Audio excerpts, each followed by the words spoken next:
This is video log number 100. It's been 100 days since the aliens invaded and dropped the bird flu infested clown zombies. I was prepared for that contingency. As a prepper, of course, you would prepare for that. So the very next day, I started my fortifications and, of course, gardening. Now, I'd never gardened before. It's been a bit of a rough go. Steep learning curve, I suppose. But this morning, I finally started reaping the rewards from that garden. I just harvested 20 pumpkins. This is the largest of the pumpkins. This is smaller than I anticipated. I don't know if this is going to work out.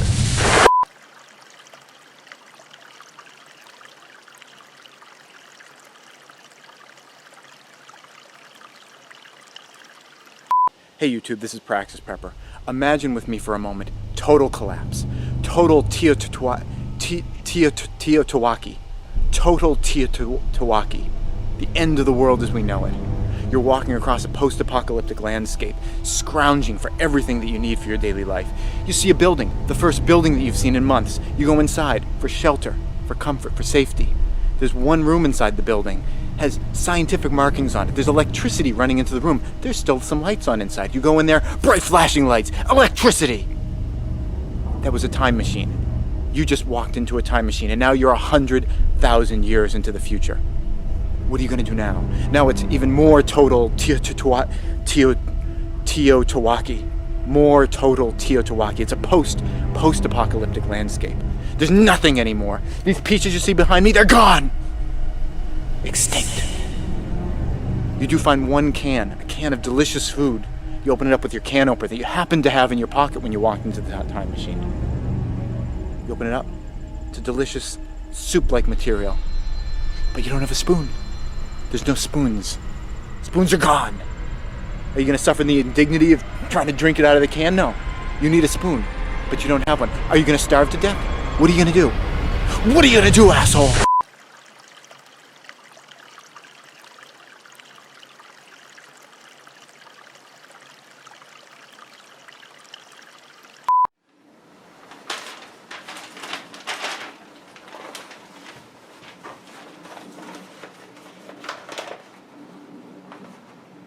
Huh.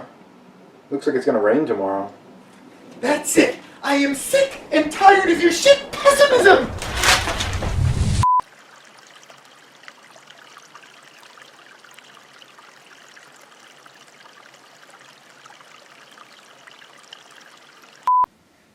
Have we survived yet? No, not yet. Have we survived yet? No. Have we survived yet? Have we survived No. yet? Have we survived No. yet? Have we survived No. yet? Have we No. survived yet? No. Have we survived yet?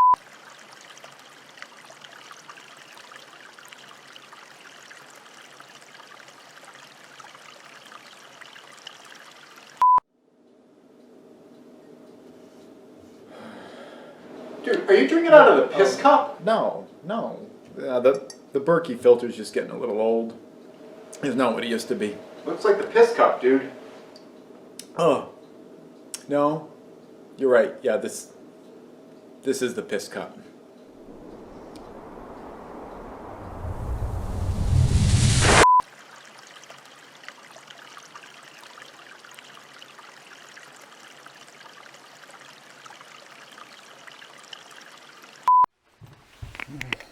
What are you doing? Oh, it's just an antibiotic. What do I need that shit for? Well, you got a little bit of fuzz on your fins. Wait, that says human antibiotic. Well, yeah. I mean, it's for people too, but it's penicillin, and penicillin is penicillin. So No way. don't worry about it. No It's all fucking the way. same thing. Okay. Listen I'm up, just- Dairy Queen. Okay, You put that shit in here, and you're gonna be sleeping with the fishes tonight. I don't mean that sexually. That was not intended to be sexual. That was a threat. I'm sorry. Holy shit! You fucking you better watch your back, you mother.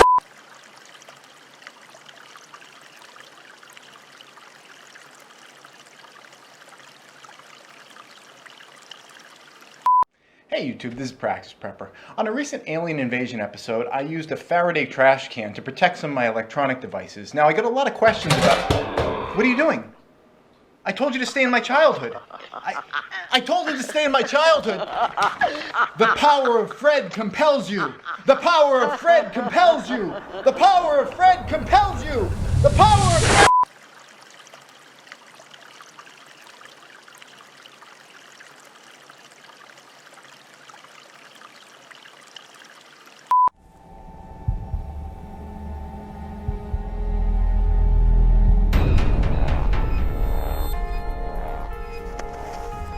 Which clown zombies are they dropping? Those are totally the bird flu infected ones. I have trained for this. It's time to bug out.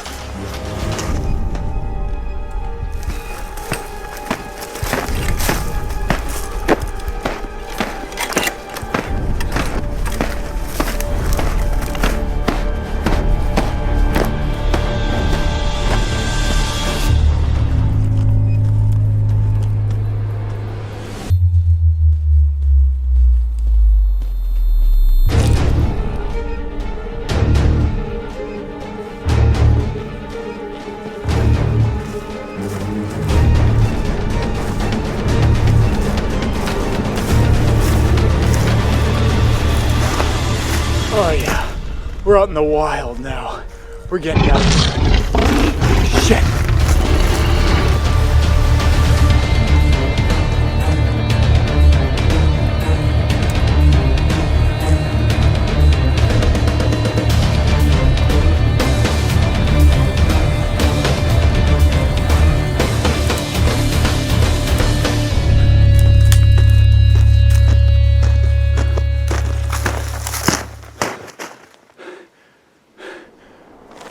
Where the f am I even going? Where am I going?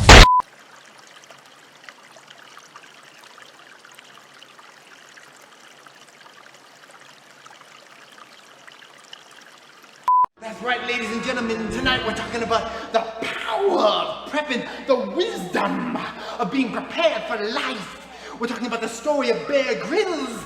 Bear Grylls, a survival hero who survived 40 minutes in the desert.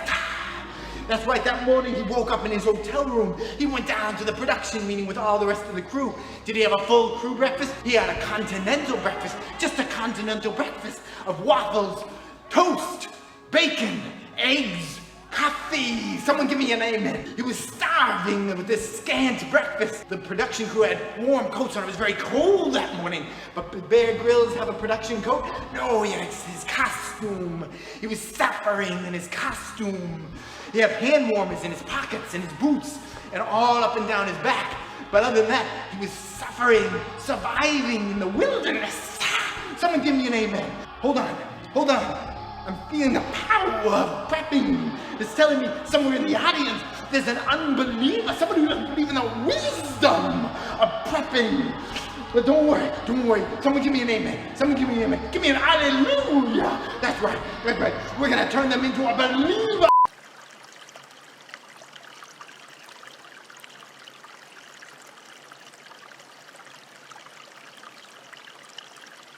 Well, that was offensive. Are you one of the millions of Americans who think Praxis Prepper has just gone too far? Are you asking yourself how anyone with a different view on foreign policy could ever teach you anything about gardening or other survival skills? Praxis Prepper actually carries a gun? I can't listen to him. I had to put on body armor and unsubscribe so my mind wouldn't be blown. Well, unsubscribing from Praxis Prepper has never been easier. In the past, unsubbing on YouTube was a nightmare. There were mail-in forms, messy waxes, not to mention those hard-to-clean blades. But no more. Now, unsubscribing to Praxis Prepper is as easy as the click of a button. Simply scroll down to the unsubscribe button, click it, and instantly you're back in a safe space. The man cans trash. I mean trash in other people's dumpsters. Just count me out. It's been 2 weeks since Black Panther came out, and he hasn't said a thing. Unsubbed. Praxis ain't no prepper. He doesn't even do gear reviews. That's right, your safe space is just one click away.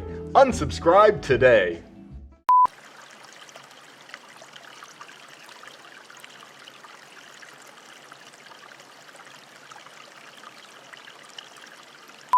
Hey YouTube, this is Praxis Prepper, and today is a very special episode. I've been waiting a long time to do it, and to help me with it, I figured I'd ask Amber to help me out. And, oh hey, our banana showed up. Sweet. Okay, cool. Hey, could you help me with today's episode? Yeah, sure. What's that about? Awesome. Oh well, the title of it is Teabagging and Shit Eating for Post-Test. No! What are you doing? I need your help. I need your help. I need your help!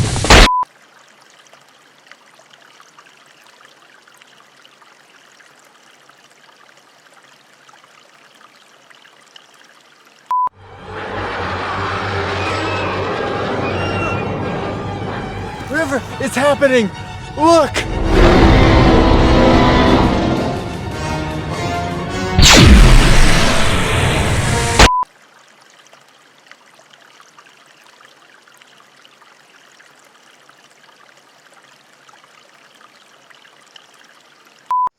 Okay, yeah, I'm looking at it right now, and you know, this may not actually be as bad as I was thinking. The entire top of the tire is fine. It's actually only the bottom that's flat. So I'm probably in better shape than I was thinking that I was, huh?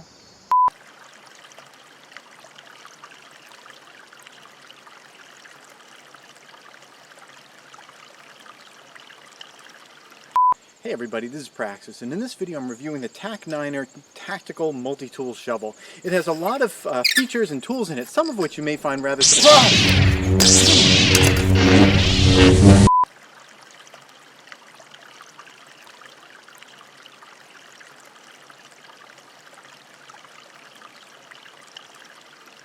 It's amazing! Praxis Prepper here for Billy Mays for Easy Prep. Did you forget to stock your pantry before the apocalypse? It's not a problem with Easy Prep. Maybe you were sent a letter with some weaponized anthrax. You can eliminate that anthrax with the power of Easy Prep.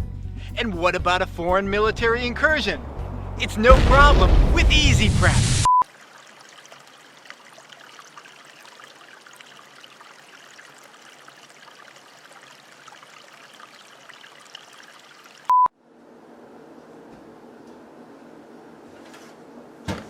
Hey, bro.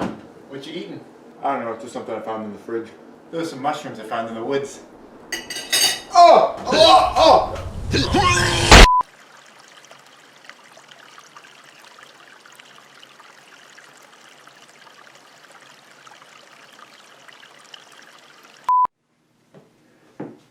How's it going? What you eating?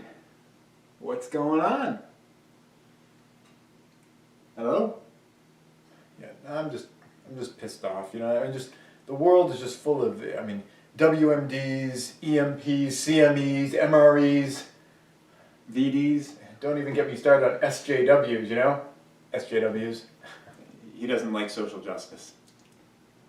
You know, I just feel like the world would be better if we just blew the whole thing up and started from scratch. I presume you would not be blown up in this. Yeah, right. Of course. Well, that's one way to look at it. I prefer... You know, F this. I need to go do a BM. TMI.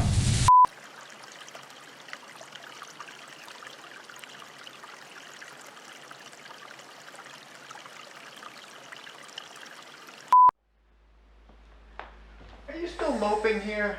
Yeah, I know, you know, the shit at the fan, there's been a major collapse and everything. But you know, you can't live in a cave like this. You get all these cardboard over the windows and everything. It's depressing. We need to live again. It's America. I'm gonna start by taking this down right here. It's time.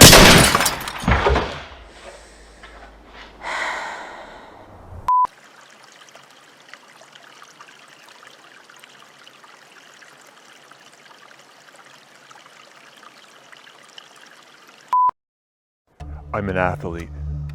I have an athlete's mind, an athlete's hand, and athlete's foot. Which really sucks. Because it's itchy.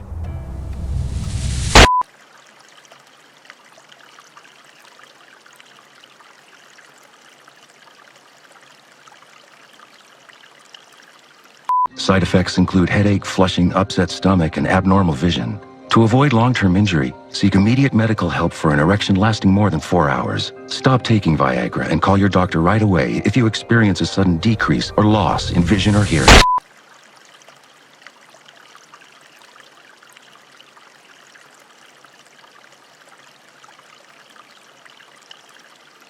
You know, what you just said just there is exactly the way that I feel. It is exactly the way that I feel about this. Ever since we entered this period of total grid down collapse, you know, with the exception of cell phones working perfectly, I could not be more happy. I mean, it is vindication that, you know, where everyone had been questioning my judgment and thinking that prepping was a sensible idea. Now they know I am a man of solid judgment. That, you know, I can see dangers and, you know, respond to them appropriately. And, you know, so many people have, you know, my family and friend network have asked for help. You know, I told them to essentially screw off. Oh yeah. I mean, if there was a stranger that showed up, yeah, I would totally be open to that. But as far as anyone that I knew that had questioned my judgment, you know, oh wait, actually, there's someone knocking at the door right now. I'll call you back. Hello? Hi. I'd like to join your group. Sounds fine to me.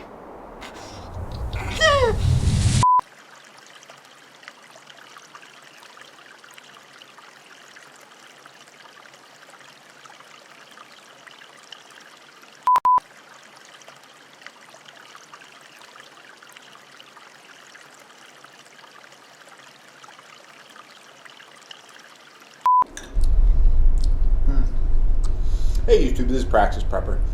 They say that revenge is a dish best served cold, and I say why not just take that to the next level and serve it as a delicious frozen dairy-based dessert. Revenge is an interesting and difficult topic to discuss, so why don't we start with the definition. Merriam-Webster's, what are you doing? How do you like that? How does that feel?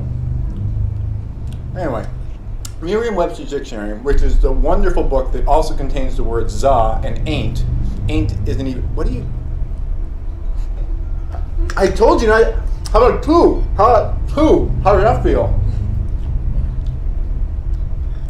You touch this again, I'm gonna have brain freeze for a week. I'm gonna take so much of your ice cream. Anyway, the definition of revenge in the, don't you touch that gummy bear. Don't you touch that gummy bear.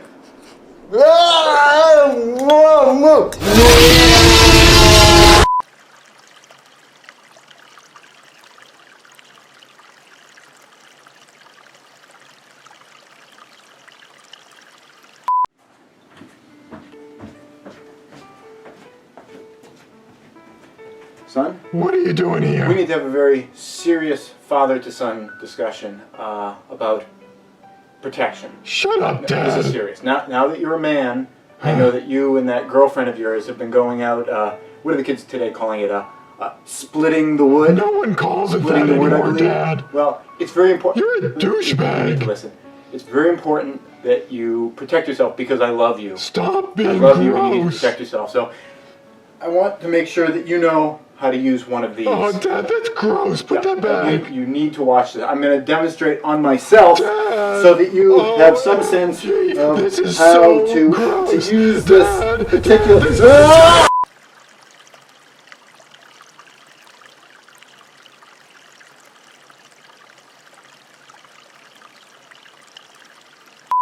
Hey YouTube, this is Praxis Prepper, and this week I'm on vacation here at Yellowstone National Park. If you've never been, it is a really interesting geological area because the entire park is located on top of the caldera of a massive supervolcano that only erupts every 600,000 years. While I'm here, this week, it had to erupt this week while I'm here. That's perfect timing. That's great. Well, as soon as that shockwave hits, I'm gonna get fried. So I guess since I'm gonna die anyway, I might as well take this opportunity to get a few things off my chest.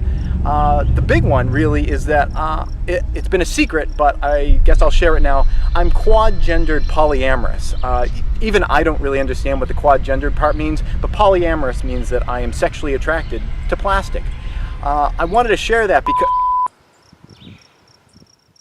What happened? Well, the effect was going to be too time-consuming if it hit the tree line, so we decided to stop it before the tree line. Oh, so that means I'm not going to die? Yeah, you're good. What was that sexual peculiarity you were talking about? Yeah, well... What was that all about? This is a joke. I was just... A joke, yeah? Just fooling. Mm-hmm. Just fooling around. I'm totally normal. Totally normal.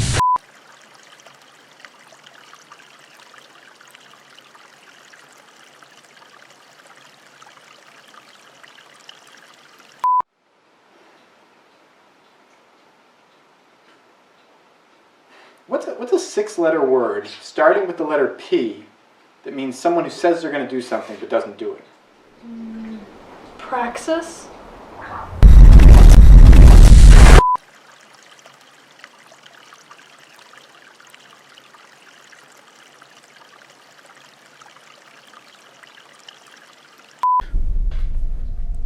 This is video log number 100. It's been 100 days since the aliens invaded and dropped the bird flu-infested clown zombies. I was prepared for that contingency. As a prepper, of course, you would prepare for that. So the very next day, I started my fortifications and, of course, gardening. Now, I'd never gardened before. It's been a bit of a rough go. Steep learning curve, I suppose. But this morning, I finally started reaping the rewards from that garden. I just harvested 20 pumpkins. This is the largest of the pumpkins. This is smaller than I anticipated.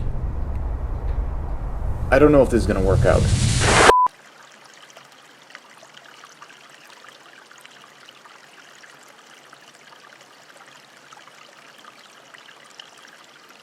Hey YouTube, this is Praxis Prepper.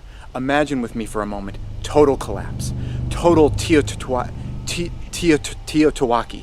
Total Teotihuacan. The end of the world as we know it. You're walking across a post-apocalyptic landscape, scrounging for everything that you need for your daily life.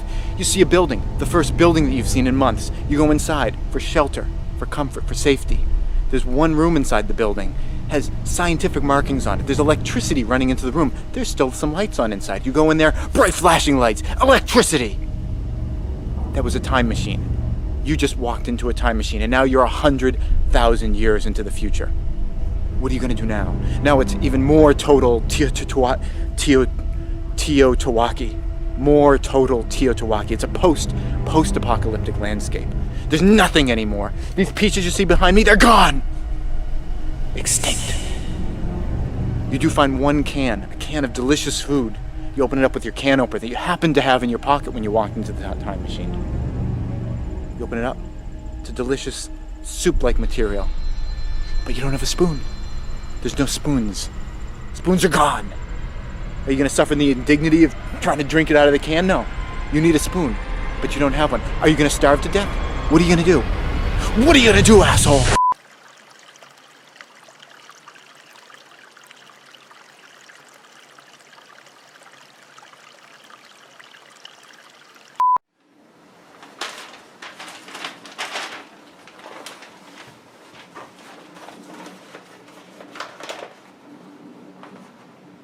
Huh. Looks like it's gonna rain tomorrow. That's it! I am sick and tired of your shit pessimism!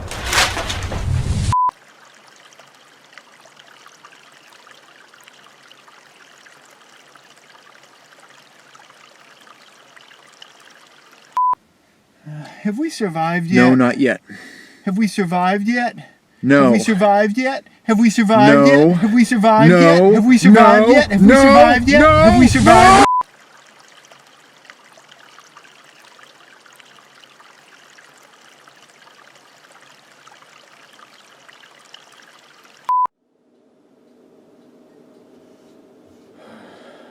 Dude, are you drinking out of the piss cup? No. The Berkey filter's just getting a little old. It's not what it used to be. Looks like the piss cup, dude. Oh. No. You're right. Yeah, this is the piss cup.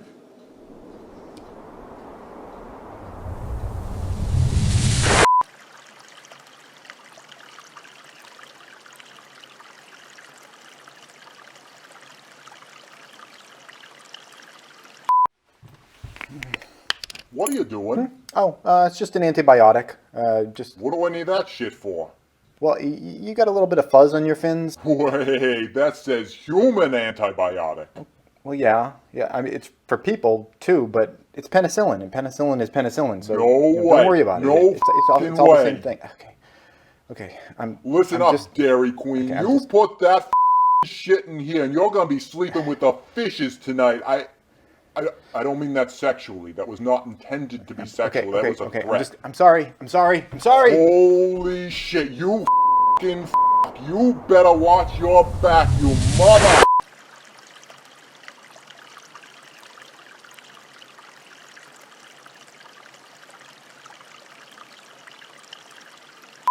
Hey YouTube, this is Praxis Prepper. On a recent alien invasion episode, I used a Faraday trash can to protect some of my electronic devices. Now, I got a lot of questions about... What are you doing? I told you to stay in my childhood. I told you to stay in my childhood. The power of Fred compels you. The power of Fred compels you. The power of Fred compels you. The power of Fred...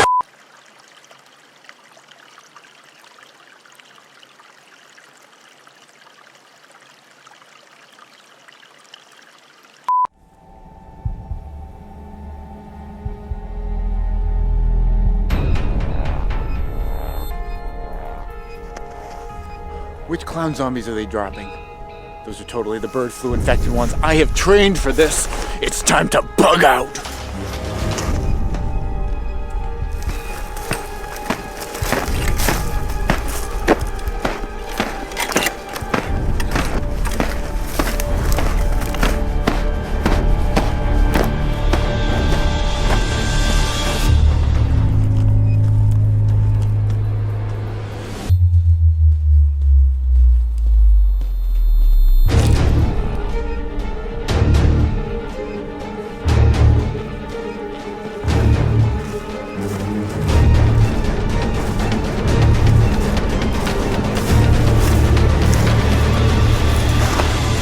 Oh yeah, we're out in the wild now. We're getting out there. Shit.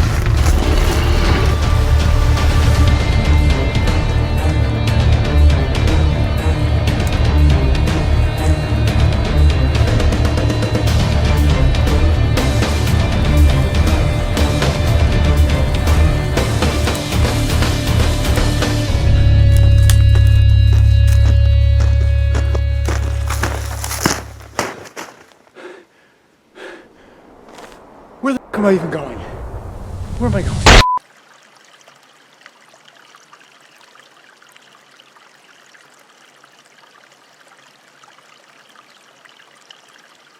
That's right, ladies and gentlemen. Tonight we're talking about the power of prepping, the wisdom of being prepared for life. We're talking about the story of Bear Grylls. Bear Grylls, a survival hero who survived 40 minutes in the desert. That's right, that morning he woke up in his hotel room. He went down to the production meeting with all the rest of the crew. Did he have a full crew breakfast? He had a continental breakfast. Just a continental breakfast of waffles, toast, bacon, eggs, coffee. Someone give me an amen. He was starving with this scant breakfast. The production crew had warm coats on. It was very cold that morning. But did Bear Grylls have a production coat? No, he had his costume. He was suffering in his costume. He had hand warmers in his pockets and his boots and all up and down his back. But other than that, he was suffering, surviving in the wilderness. Someone give me an amen. Hold on. I'm feeling the power of prepping. It's telling me somewhere in the audience there's an unbeliever, somebody who doesn't believe in the wisdom of prepping. But don't worry. Someone give me an amen. Give me an hallelujah. That's right. We're gonna turn them into a believer.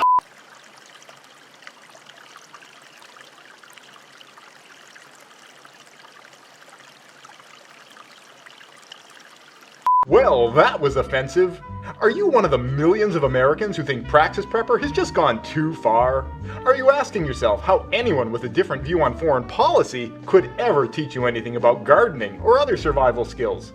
Praxis Prepper actually carries a gun? I can't listen to him. I had to put on body armor and unsubscribe so my mind wouldn't be blown. Well, unsubscribing from Praxis Prepper has never been easier. In the past, unsubbing on YouTube was a nightmare. There were mail-in forms, messy waxes, not to mention those hard-to-clean blades. But no more. Now, unsubscribing to Praxis Prepper is as easy as the click of a button. Simply scroll down to the unsubscribe button, click it, and instantly you're back in a safe space. The man cans trash. I mean, trash in other people's dumpsters. Just count me out. It's been 2 weeks since Black Panther came out, and he hasn't said a thing.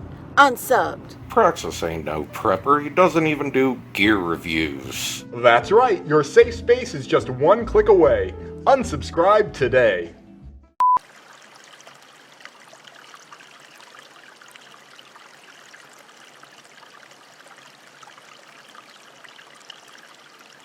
Hey YouTube, this is Praxis Prepper, and today is a very special episode. I've been waiting a long time to do it, and to help me with it, I figured I'd ask Amber to help me out. Oh hey, our banana showed up. Sweet. Okay, cool. Hey, could you help me with today's episode? Yeah, sure. What's it about? Awesome. Oh well, the title of it is Teabagging and Shit Eating for Post-test. No! What are you doing? I need your help. I need your help. I need your help.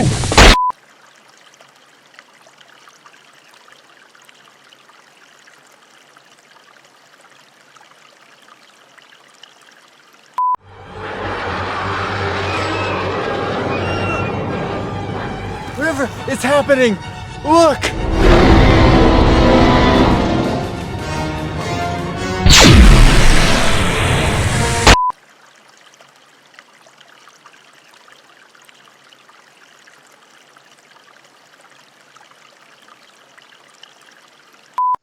Okay, yeah, I'm looking at it right now, and you know, this may not actually be as bad as I was thinking. The entire top of the tire is fine. It's actually only the bottom that's flat. So I'm probably in better shape than I was thinking that I was, huh?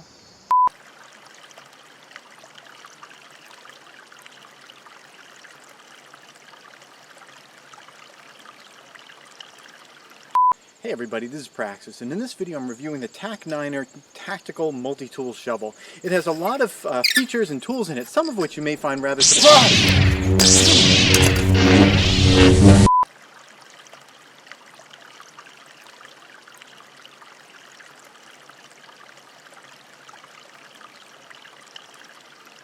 It's amazing! Praxis Prepper here for Billy Mays for Easy Prep. Did you forget to stock your pantry before the apocalypse? It's not a problem with Easy Prep. Maybe you were sent a letter with some weaponized anthrax. You can eliminate that anthrax with the power of Easy Prep.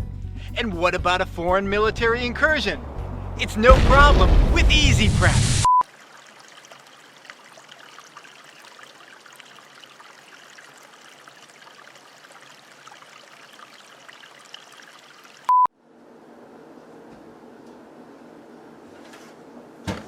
Hey bro, what you eating?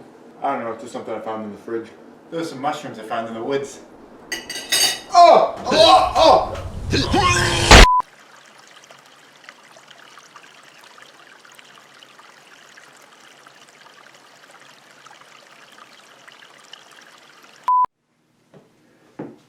How's it going? What you eating? What's going on? Hello? Yeah, I'm just pissed off, you know. The world is just full of, WMDs, EMPs, CMEs, MREs, VDs. Don't even get me started on SJWs, you know? SJWs. He doesn't like social justice. You know, I just feel like the world would be better if we just blew the whole thing up and started from scratch. I presume you would not be blown up in this. Yeah, right. Of course. Well, that's one way to look at it. I prefer... You know, F this. I need to go do a BM. TMI.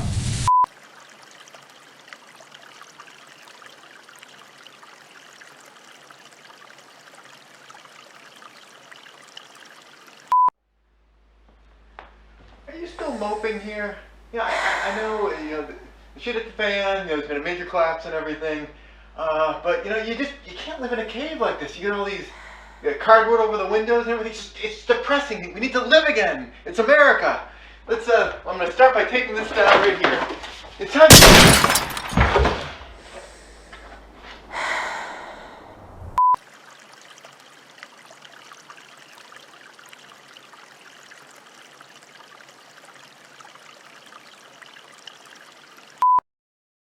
I'm an athlete. I have an athlete's mind, an athlete's hand, and athlete's foot. Which really sucks. Because it's itchy.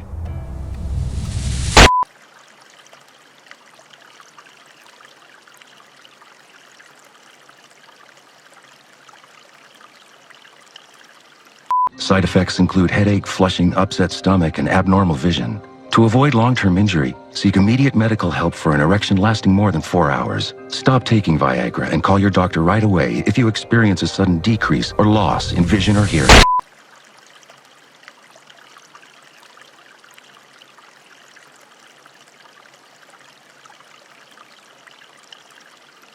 You know, what you just said just there is exactly the way that I feel. It is exactly the way that I feel about this. Ever since we entered this period of total grid down collapse, you know, with the exception of cell phones working perfectly, I could not be more happy. I mean, it is vindication that, you know, where everyone had been questioning my judgment and thinking that prepping was a sensible idea. Now they know I am a man of solid judgment. That, you know, I can see dangers and, you know, respond to them appropriately. And, you know, so many people have, you know, my family and friend network have asked for help. You know, I told them to essentially screw off. Oh yeah. I mean, if there was a stranger that showed up, yeah, I would totally be open to that. But as far as anyone that I knew that had questioned my judgment, you know, oh wait, actually there's someone knocking on the door right now. I'll call you back. Hello? Hi. I'd like to join your group. Sounds fine to me.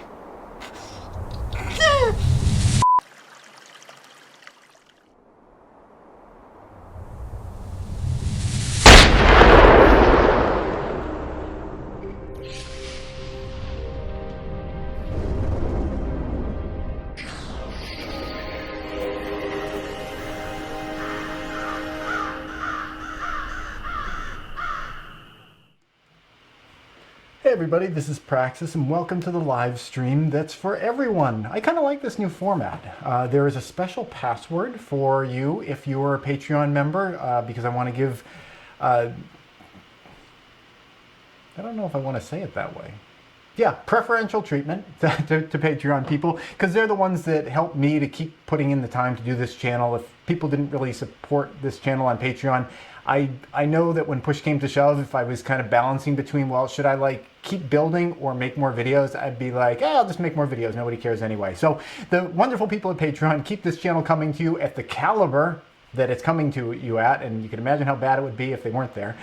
So if you're a Patreon member, look for the secret password over at patreon.com/Praxis Prepper, and your questions will get to the head of the pile, which will be read by Amber when she shows up. She always tries to keep it like razor thin margins here, keeping everything exciting. You know, just kind of a constant state of like the edge of disaster here. So she'll be joining us momentarily. First off, my orange shirt under here is kind of showing.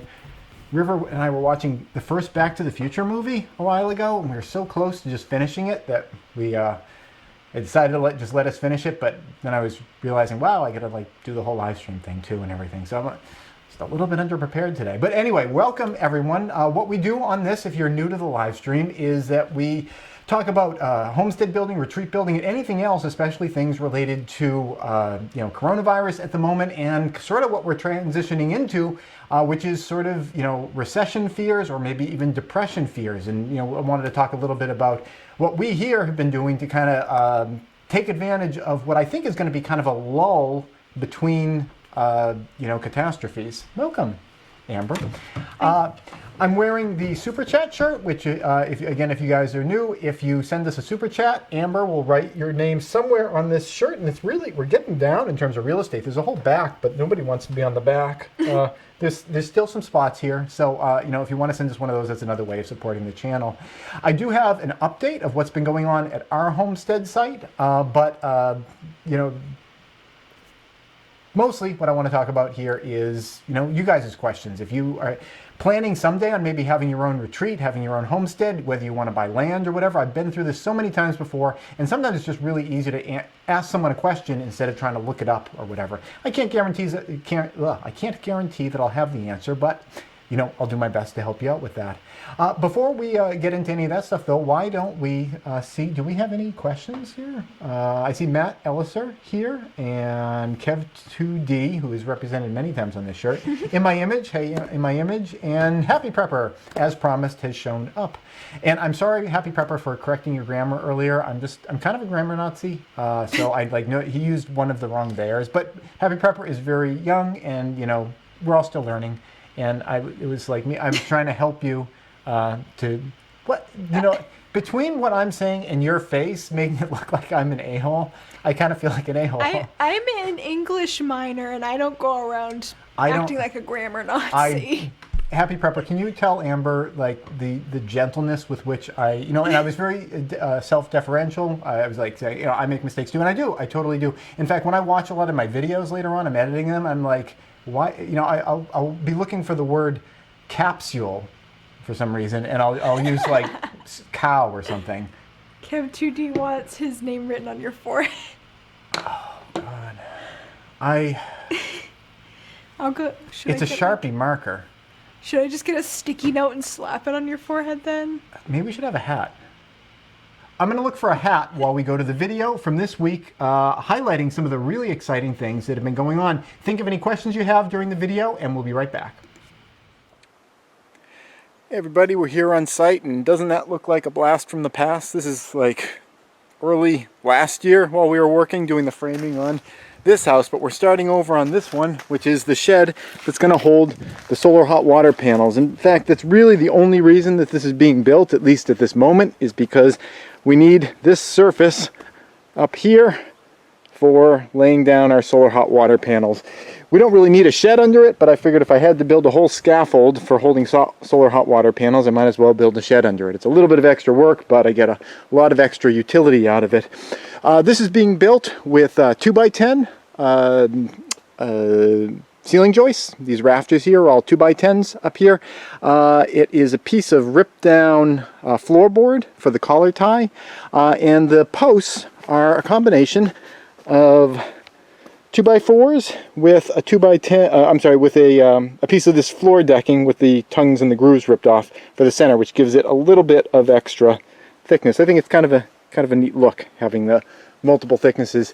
So as you can see, this is all braced out to keep everything plumb, nice straight up and down vertical.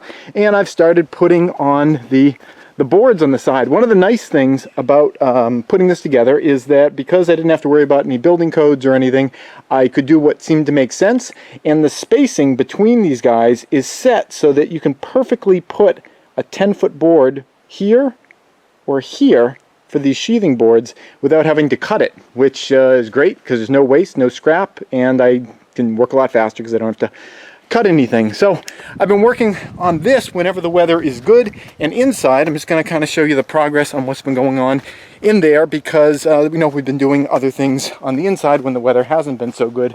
In the meantime, the site work people have been here, and actually I'll show you this on the way in.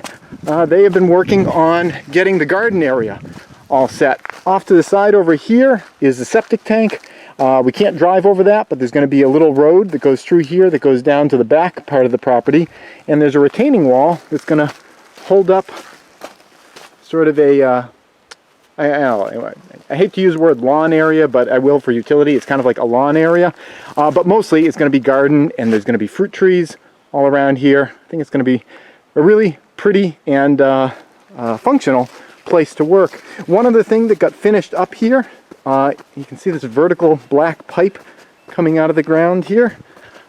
We finally got our water line put in place.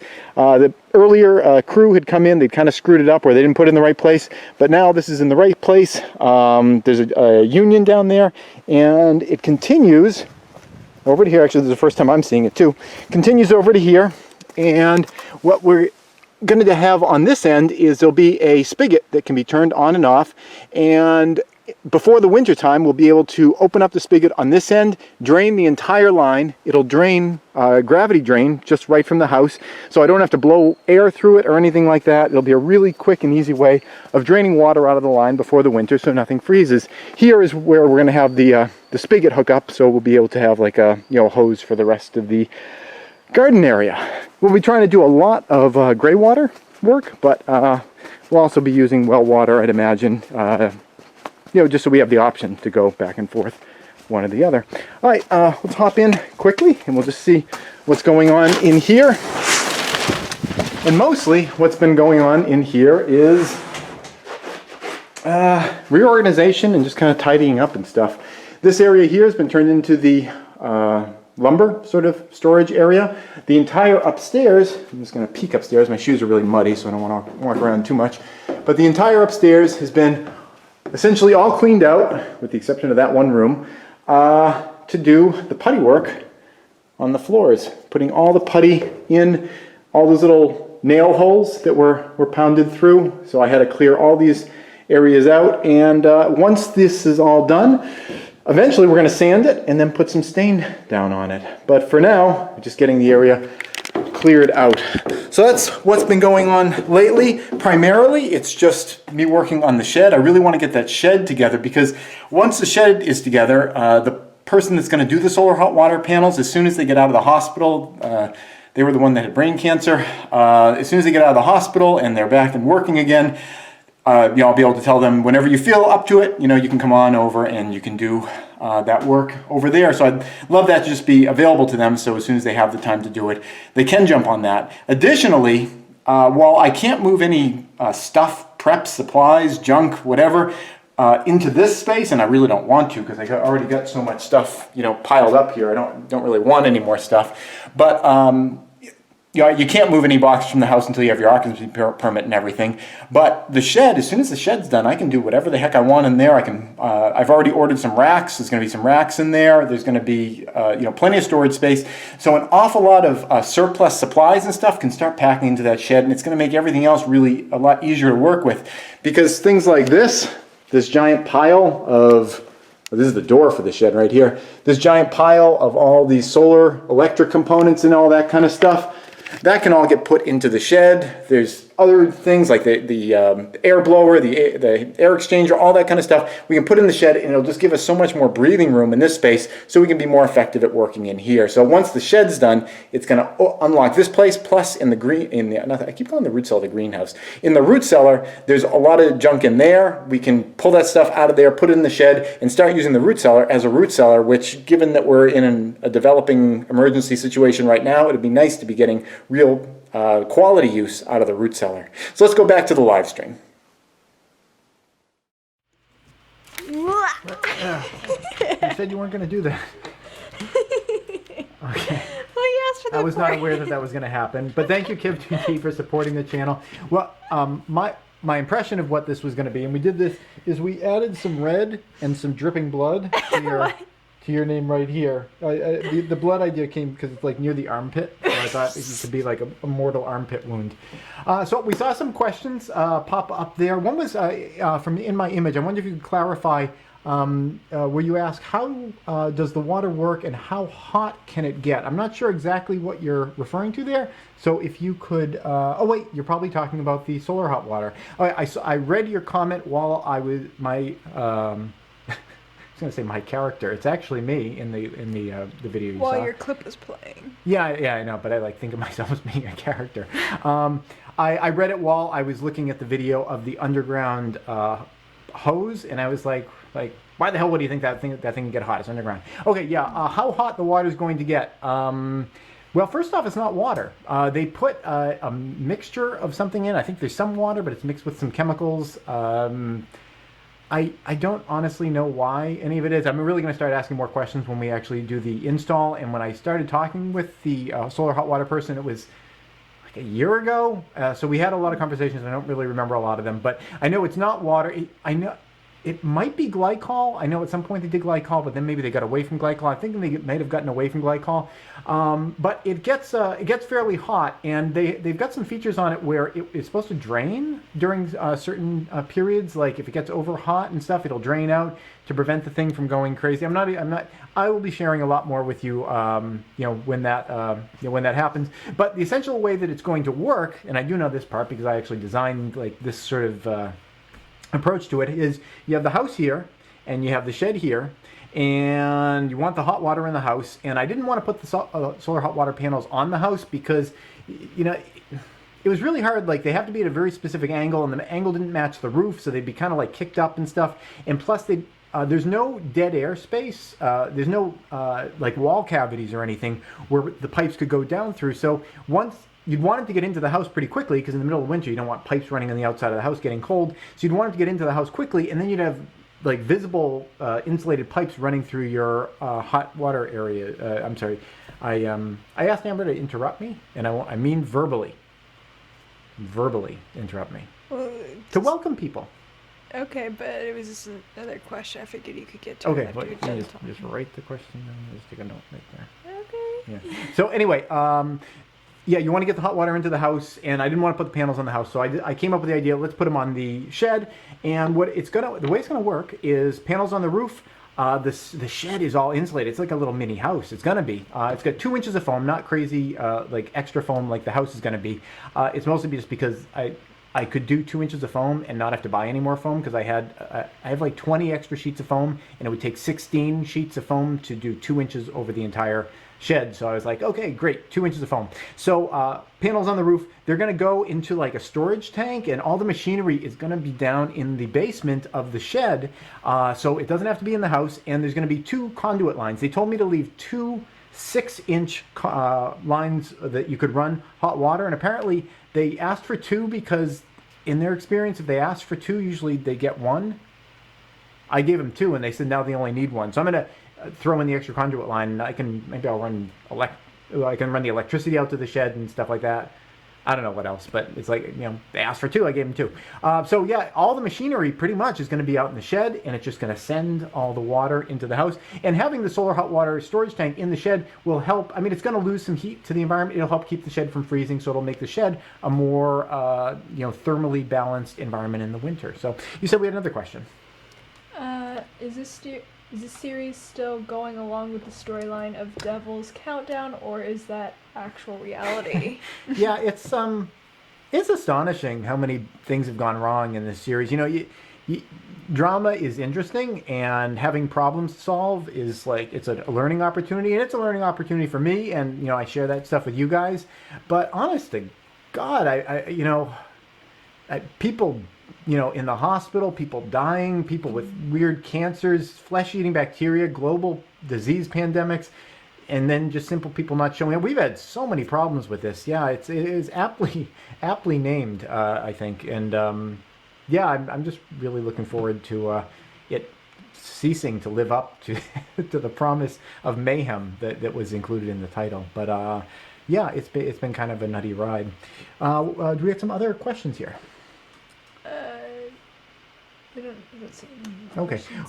Well, while we keep tabs on that, I will wanted to let you guys know kind of what we've been doing, in our regular life, to try to, like I said, take advantage of this sort of lull, because we've had a real spike in, SARS-CoV-2 spreading through the United States. And it looks like it's sort of tapering off, and the population and the politicians also are inexplicably inferring that because the extreme measures that we've taken have had the impact of finally stopping the spread, that the next thing to do is to stop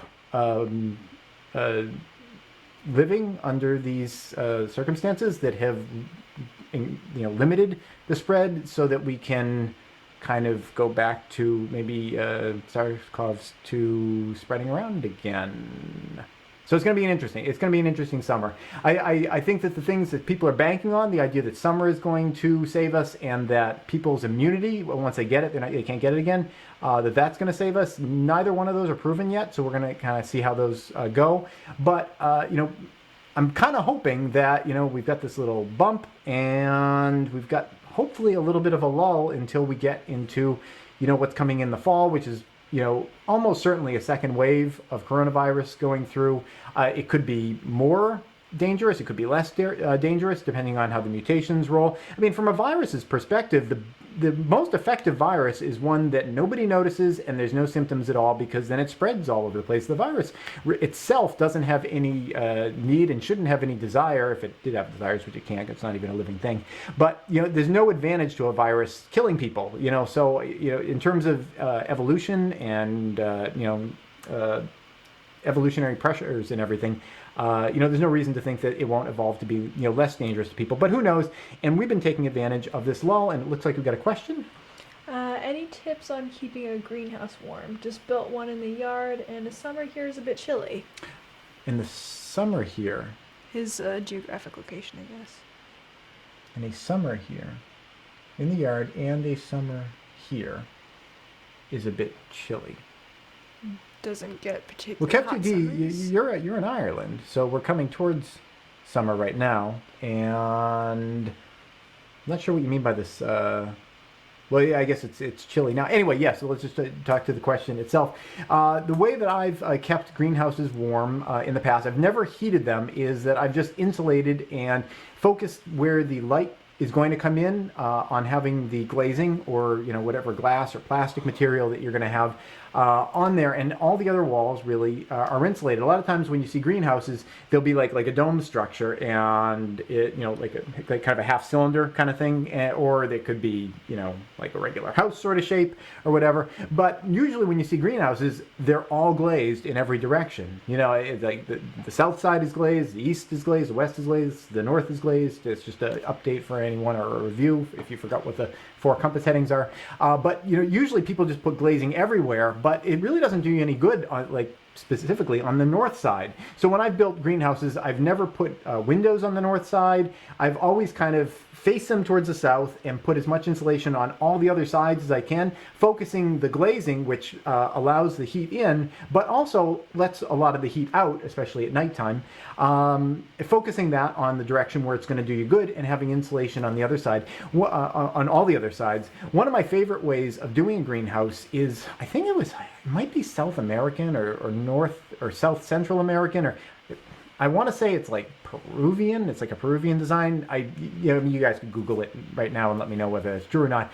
But it is a buried greenhouse where the greenhouse is set down into the earth. So especially if you have a slope or something like that, you have a little slope and you excavate into the slope, and you kind of glaze the top of it right here. So it's it's all like thermal mass over on the north side, and it even kind of comes up a little on the south, but you've got like this open window to the south side, and it's otherwise completely contained within the earth.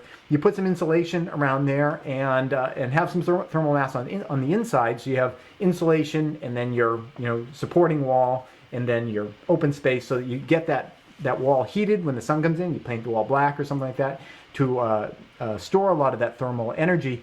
That can work really well. Now, it's a little bit difficult for some people to just find a hill in their backyard and excavate into it.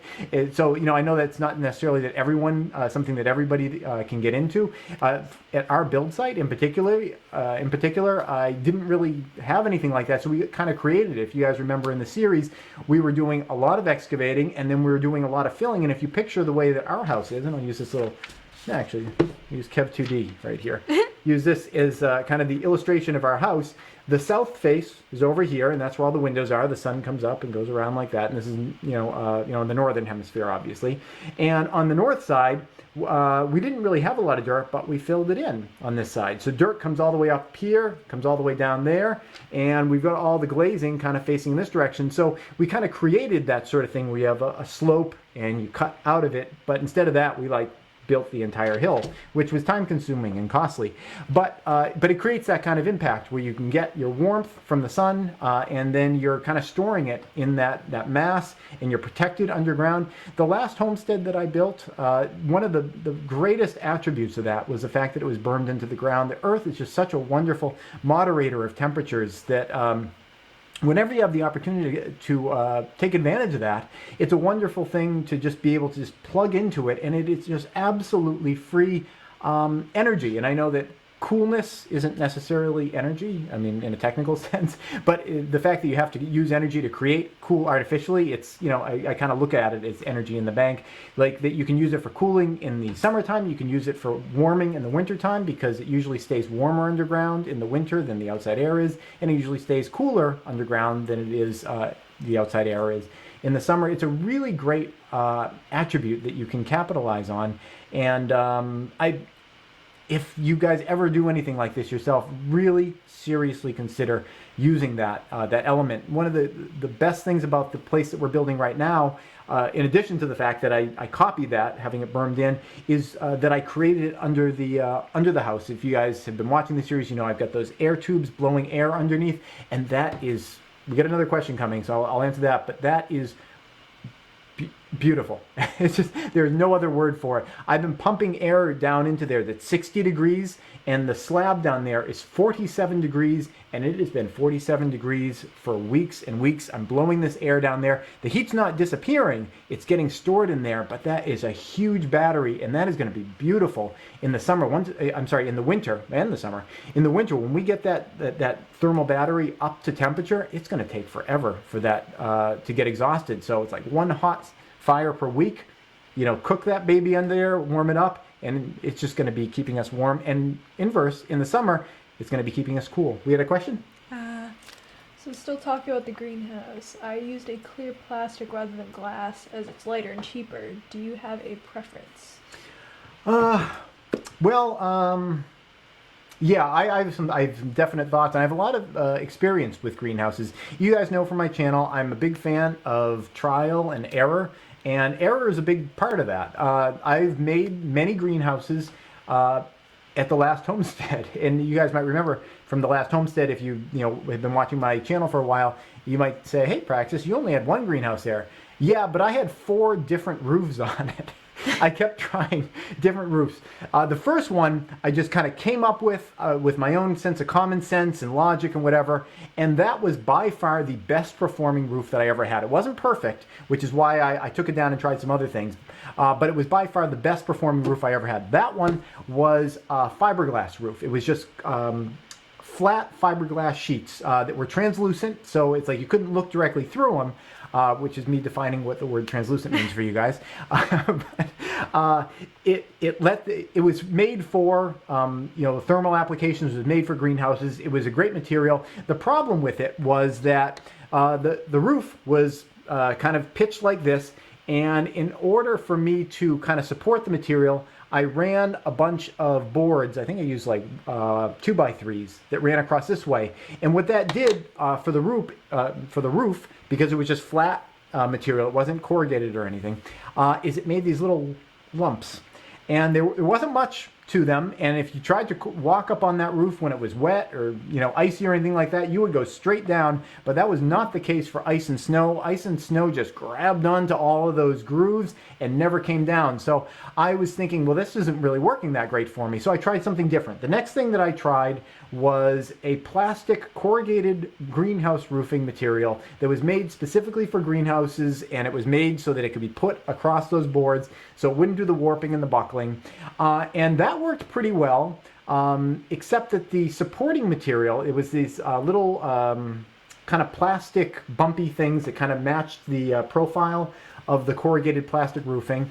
I, in the past, seen them made out of wood, but it's like now we make everything out of plastic, so I bought these plastic ones, and the whole thing worked out pretty well, except for the fact that apparently the supporting plastic pieces weren't intended for exposure to UV light or the sun for greenhouse roofing, because after 2 years they completely decayed. You know what happens to plastic when it just gets all brittle and cracks and everything. The stuff just collapsed underneath it, and then like the screws started getting torn out of the roof because they weren't being supported anymore. So learned my lesson there, got rid of those, and then I got the same corrugated roofing material, and then just put that flat down on the the support structure. Without any of the supporting things, which had self-destructed. And that lasted about 3 or 4 years, and then that roofing material itself, the clear corrugated greenhouse roofing material, degraded due to exposure to sunlight. So, that was strike 2 or 3, and the next incarnation, which I never actually got a chance to put up there, was for me to go back to what I had thought of using initially, the fiberglass roofing material, which never degraded, and I used that on a number of other small structures on the house, and after 15 years, totally fine. So that stuff was great. I bought a bunch more of that, and the change that I wanted to do is, instead of having the support structure create those little, I really can't manipulate these magic markers very well. Instead of having the support structure create those little lumps, I was going to build on top of that support structure a perpendicular support structure that would make chutes, and then the snow and ice, allegedly, in my brain, would just shoot right down it. But we ended up moving before that. All the materials are there on site, all cut to size, ready to go, but I haven't put it up. You also asked about glass. Have we had any questions since? Because I'm being really long-winded about this. No. Okay. You also asked about glass. On the south-facing greenhouse of the last place, we did do it in glass. I did that because somebody was throwing out a bunch of really big windows. They were like, I think, 3 feet by 8 feet. Really big glass windows, double pane, with a low E film in the middle, which actually is not at all good for a greenhouse because you want to let all that heat in. And I just took them because they were free. Someone was throwing them out, and I'm like, awesome, those are beautiful, I'll put them up. So I put all those up, and that worked fine. There was no problems with that at all. I just laid them onto these support trusses, and I put a board down that was like water sealed and everything, screwed the board down, put some caulking around the edges. That worked out pretty well. The board started to buckle after a while. I think that'd be improved if I did it with like Trex decking or something, like a plastic base or a metal base, or not metal base, like a metal kind of flashing or something, something rigid. I think that would have improved it. But overall, the glass performed really well. The problem that did arise with that is that low E film in the middle. Apparently, it wasn't meant to be exposed to light, because all of them they're eventually all going to go. They're all popping. Like I remember I came home one day and my window was like shattered, like all spider web, and I got up close to it and I realized it's not the glass that's shattered, it's the low E film on the inside just shattered. Like it looks like a shatter pattern, like all broken, and they're all just doing that one by one. Apparently they weren't intended to be exposed to sunlight. Who would ever do that with a window? But the upside to that is they look awful. It looks like, it's like this dilapidated haunted house, but the windows work better now because as soon as that low E film broke and it has a hole, it's letting more heat in. So it's actually more functional. And that was one of the key things with finding the new person or new people that are going to be moving into that house. There's some people now that they should already be there, except with the coronavirus pandemic, they haven't moved in yet. But they get it, they understand everything, and the last thing I wanted to do was like replace the windows with something, or like fix that and make it so it didn't work as well, because actually with the windows being broken, they function better than they did when they weren't broken. Do you have any other questions? I don't see any. All right, this is your guys' chance. Doesn't have to be about Homestead building. It could be like about anything, about like, what do we have for dinner tonight? Pizza. It was awesome. We do pizza every Friday night, and the breads have been getting better and better. I think because we're making so much bread now, we don't go to the grocery store, so it's really like every few days we're making some new fresh bread, and with practice you just get better and better at it. Next week on March, is it the 8th? Yeah, March 8th, there is a new video about bread making. So if you want to get into bread making, it's everything, and it's on my channel, in case you didn't pick up on that. It's about how to make bread, kind of your time schedule, and also how to cultivate your own yeast. We've been doing yeast for quite a while, and it's really been working out pretty well.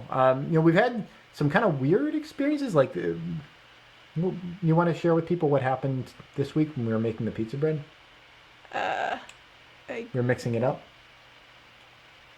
Didn't you say that to you it smelled like diapers? It smelled like diapers to me. I don't know. Are you calling? I thought it didn't smell like diapers to me. I had no idea what you were talking about. I thought it smelled like diapers.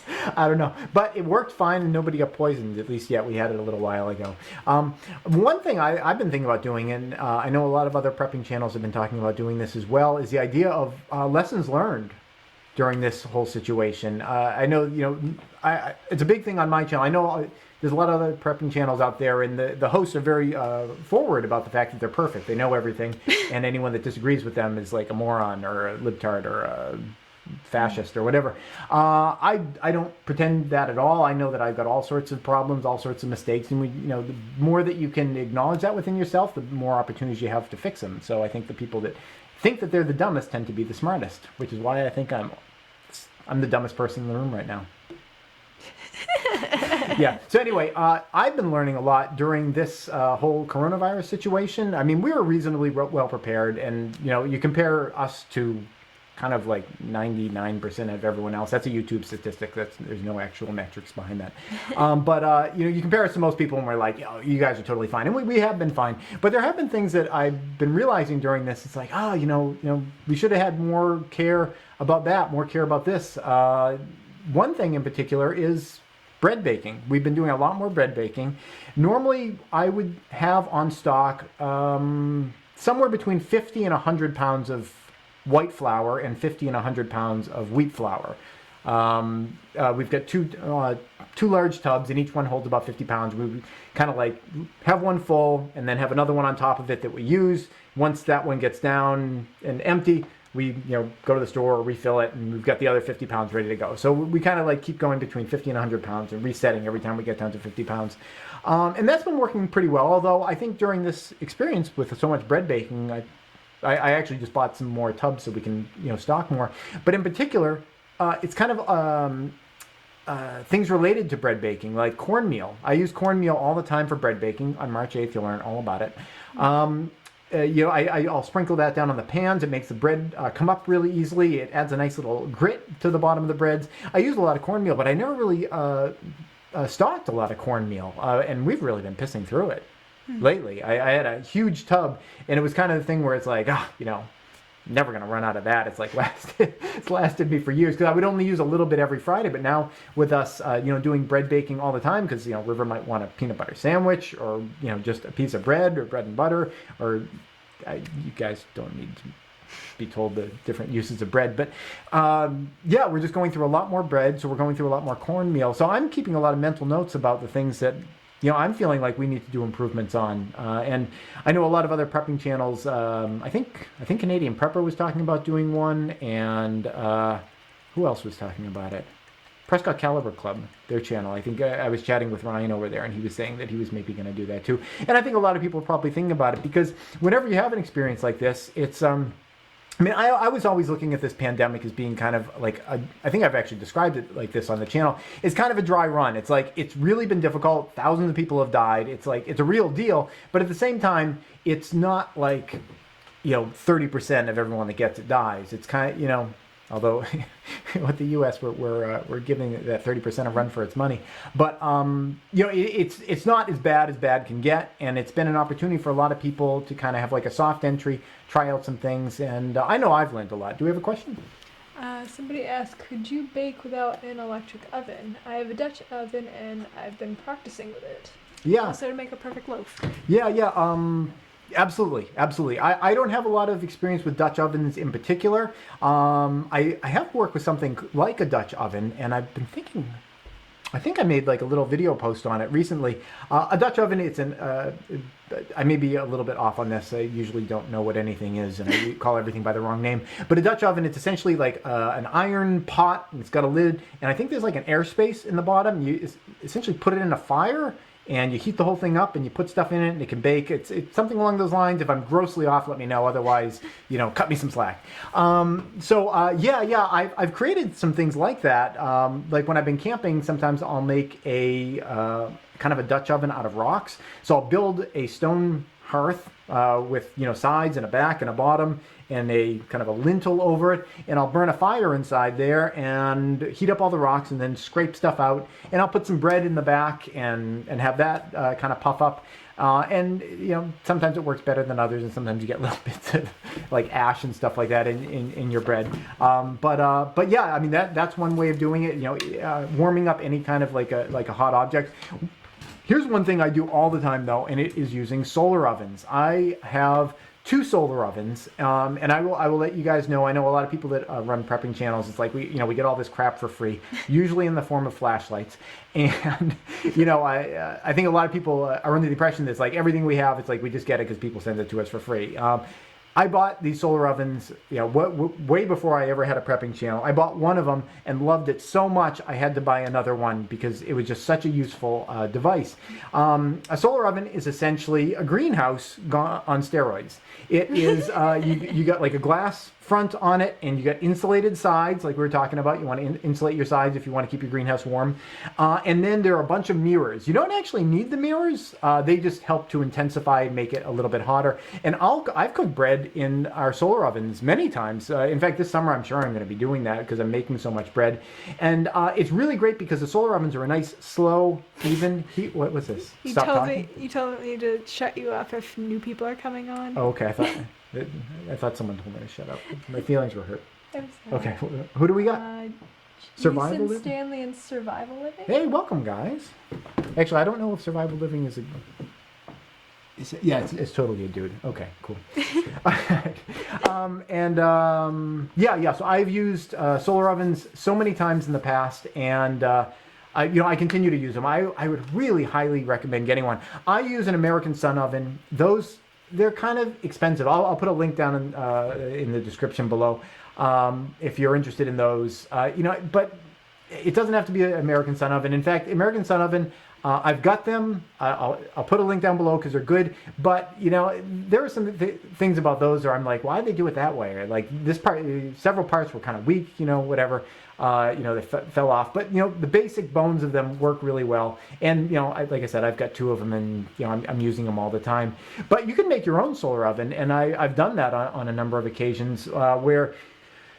I was actually thinking about doing one for masks. So a lot of people now are talking about like they want to sanitize their masks, and you can heat masks. I'm talking about N95 masks to kill viruses on them. If you put them at 170 degrees for about 30 minutes, they will all the virus will sterilize off of them. And I'm getting all these questions of people like, can I put it in a microwave? Can I put it in a toaster oven where it's like 1 centimeter? This is for Dutch courage out there. I'm using metric system.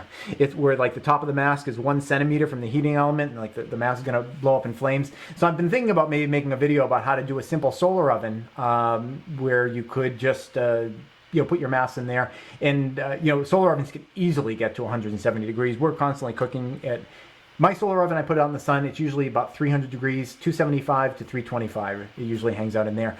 But if you don't have a solar oven and you don't want to build a solar oven, and you're not like a resident of a major city, you probably already own a solar oven in the form of your car. Now, most people only use their cars to cook their pets or their children, but you can also use what? Don't do that. No, I'm not advocating it. I'm just saying. But you can also use it, I've used it to preheat pizza in the car. I've used it to kill weevils. We had a weevil infestation once in our rice. I stored a bunch of rice, and I made the stupid mistake of mixing a bunch of rices together. One of them had weevils. The weevils got in all of them. Well, I put it in plastic tubs, put it in the car, and it was, what they say. It's like if you don't leave something in the car if you don't want to kill it. Well, I wanted to kill the weevils, and we killed all the weevils that way. So, I mean, a car is essentially a solar oven that doesn't quite get up to temperature because it's not all insulated on the sides quite as much as you could do it, and it doesn't have the mirrors. Do we have another question? Would you do a survival oven recipe video, just for tips? A survival oven recipe video. I'm not big into recipes, and I know I'm saying that given that I've been having a recipe series on the channel on the community tabs. By the way, if you've been watching that community tabs, all those tips, I've moved them to Patreon because YouTube is just jerking me around with like, I couldn't post the pictures a bunch of times. I just got tired of trying, but they're free. You don't have to be a Patreon member. Just go over to patreon.com. I'm posting them all there. It's like half the work for me because I'm only posting in one place, and it removes the aggravation of me like trying YouTube and then YouTube doesn't accept it. But we're still doing all those things up there. Yeah, in terms of recipe, I just never really use recipes. I just kind of like wing it and throw different things in. Yeah, I've been thinking about doing kind of like a solar oven thing, because you can make solar ovens out of a lot of things. I remember I was at my sister's wedding. She lives out in, I'm not going to say specifically, but somewhere in Colorado. And I think we had cold pizza, and I'm not sure why. There wasn't a blackout or anything, but I just got it in my head. Remember I wanted to like cook the pizza without using any electricity? I think so. Yeah, I ended up like making a solar oven out of pots and pans, and it worked out really well. I mean, you had full sun. I think I just took like a pot. Yeah, I took a pot that had a clear lid on it, like a glass lid. I put a piece of pizza in there, put the lid on it, and then wrapped towels around it. And I took some of the kitchen pans and kind of angled them around it so it would bounce the sunlight in, and the pizza got pretty like nice and warm for me. So yeah, you can kind of like make solar ovens out of anything. The key component is you want to have a window where the sunlight can get into, and you want to have some kind of an insulated space that can hold the heat once it gets in there. And then adding mirrors is just a way of kind of intensifying that effect. Whoa! We've gone way over time. I'm sorry, guys. Are there any last questions? Okay, we got a Patreon one because of the code. This one here. Amber knows the rice had dead weevils in it. I think that might have been before I knew you. Maybe. The weevil killing incident. Actually, okay, last thing. If you ever get weevils in your grains, despair not, rejoice, because the excrement of weevils that's mixed in with your stuff, it's easy to get rid of it, because you can kind of like, you know, when people are, is it threshing or whatever, like where you take grains and you kind of throw them up in the air and the wind, is it winnowing? I don't remember. I don't know one of the words for anything. The excrement, it turns into dust. It'll blow away. So if you just kind of dump the rice out on a windy day, the rice will go into something and the weevil poop will just blow away. It's the most wonderful thing in the world. Do you need to wash the rice or something after, though? Well, you don't, because if you wanted to skip that step, you totally could, because the weevil excrement is not toxic. You could just eat the excrement.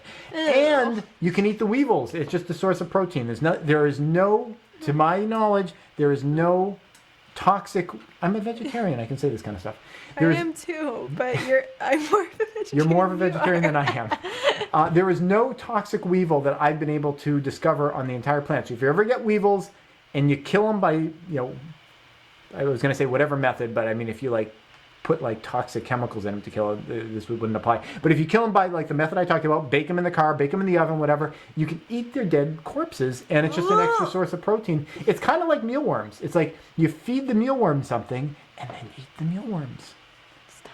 It's magic. Stop. It's total magic. But if you want to remove them, rice sinks, weevil corpses float. Thank you guys very much for watching, and I will see you guys in 2 weeks. This episode is brought to you in part by Burning Hearth Homestead, a nonprofit that aims to provide seeds, live plants, and education to the community, both local and extended. Plant seeds, plant knowledge, plant the future.